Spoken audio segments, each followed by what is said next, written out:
All right, well, let's talk about being happy and strong. And in my opinion, the number one priority there in all of the stuff that we have on our plate with our family, our kids, all of our business and church responsibilities, and everything that we have, commitments to, the number one priority honestly needs to be your marriage, if you're married. And a lot of people think that, the kids are, high demand and there's so much going on in their lives, so we don't want to screw up our kids.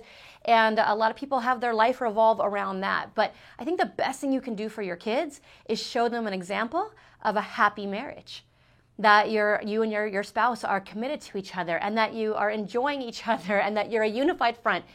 And so we've talked about this before, but let's talk about date nights. And so we've maybe neglected our date nights a little bit. And I just tell you, guys, you got to make it a priority.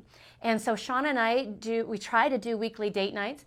We try to do weekly partnership meetings where he and I will sit down, we'll talk about our family, we'll talk about the individual children, we'll talk about people in our business, and we're truly partners in business and every area of our life.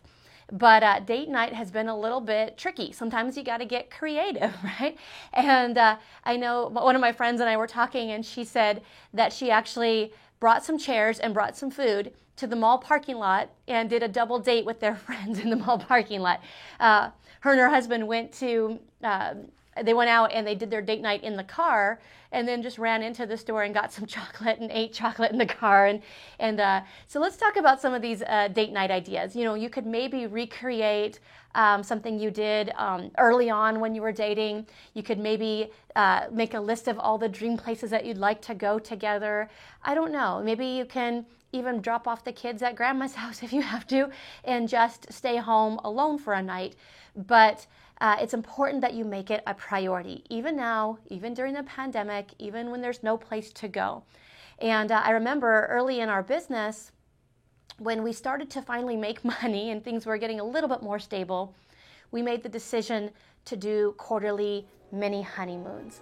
And that's when you kind of just sneak out for a weekend, maybe leave on a Friday night, come home on a Monday, and no one really knew that you were gone. You arranged for babysitting or the kids to go to a relative's house and just reconnect. Your marriage has to be your first priority. If that's a disaster, inevitably your business is going to be a disaster as well.